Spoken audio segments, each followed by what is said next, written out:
ऊना पहुंचे केंद्रीय मंत्री अनुराग ठाकुर ने हरोली मंडल बीजेपी की मीटिंग में शिरकत की और मीटिंग में विभिन्न मुद्दों को लेकर चर्चा की। इस मीटिंग में हरोली मंडल के तमाम पदाधिकारियों सहित बीजेपी के नेता रामकुमार शर्मा सहित केंद्रीय मंत्री ने बैठक में हिस्सा लिया। इस दौरान मीडिया से रूबरू होते हुए केंद्रीय मंत्री अनुराग ठाकुर ने कहा कि राहुल गांधी कम जानकारी होने के शिकार है। उन्हें ये भी ज्ञात नहीं कि मनरेगा में जितनी डिमांड आती है उतना बजट इसका बढ़ता है।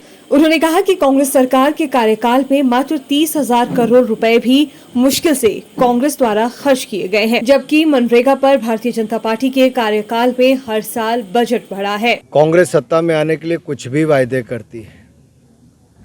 पंजाब, मध्य प्रदेश, छत्तीसगढ़, राजस्थान, कर्नाटक में कांग्रेस ने कर्जे माफी की बात कही थी किसानों की, और पांचों राज्यों में कर्जे माफ नहीं हुए। सभी राज्यों में कहा था बेरोजगारी भत्ता देंगे, नहीं दिया। और हिमाचल प्रदेश में भी झूठी वायदे की बजाय अब गारंटियां लेकर आए हैं। ये भी उतनी ही फेल है जितने इनके वायदे फेल थे। और प्रतिदिन 30 करोड़ रुपए का कर्जा हिमाचल के ऊपर हिमाचल की सरकार चढ़ा रही है। 1500 रुपये महिलाओं के खाते में तो गया नहीं, पर 1500 करोड़ रुपए का कर्जा जरूर नया चढ़ गया है। ओपीएस तो मिला नहीं, लेकिन सीपीएस बनाने में ये सरकार कहीं पीछे रही नहीं। खर्चे बढ़ाने में आगे और लोगों को इंतज़ार कराना, लंबा इंतज़ार कराने में सबसे आगे। हिमाचल प्रदेश के पूरे देश भर में ही मोदी जी के लिए फिर एक बार वोट पड़ेगा, क्योंकि नरेंद्र मोदी जी ने देश को आगे बढ़ाया है। दुनिया की 10वीं से 5वीं नंबर की अर्थव्यवस्था भारत को बनाया, 10वें नंबर से बढ़ाकर।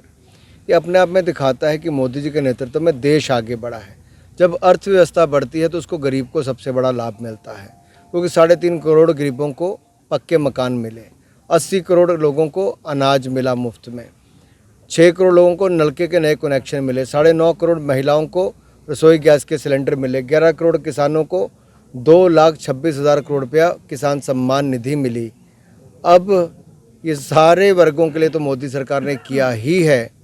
27% गरीबों को गरीबी रेखा से बाहर निकालने का काम ये आज तक कोई सरकार नहीं कर पाई। वीरेंद्र कंवर जी ने भी उसके लिए बहुत सारे प्रयास किए, और हम लोगों ने भी, क्योंकि प्रोजेक्ट बहुत बड़ा है, लेकिन इससे लगभग 26 किलोमीटर का रास्ता कम होता है, और उससे लगभग आधे घंटे का 16 किलोमीटर का रास्ता कम होगा, और इससे 26 से 36 मिनट कुछ भी इसके लगभग कम समय कम लगेगा।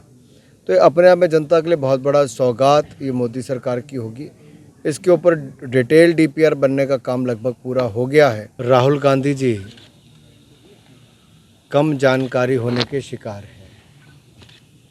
उनको शायद ये भी ज्ञात नहीं कि मनरेगा डिमांड ड्रिवन स्कीम है। जितनी उसकी मांग आती उस तरह से उसका बजट बढ़ता है।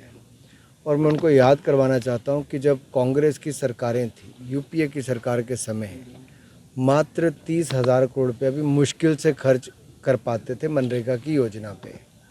जब आपदा का समय भी आया, उससे पहले भी भाजपा की सरकार के समय मोदी जी के नेतृत्व में मनरेगा में दुगने से ज़्यादा खर्च हुआ, और 2020-21 में तो लगभग 1,14,000 करोड़ रुपया खर्च हुआ, क्योंकि डिमांड बढ़ी। उस समय कोविड का समय था। उसके अगले साल 21-22 में 99,000 करोड़ रुपया खर्च हुआ। इस साल भी लगभग 80-85 हज़ार करोड़ से ज़्यादा ही खर्च हुआ होगा। तो राहुल गांधी जी थोड़ा जागिए।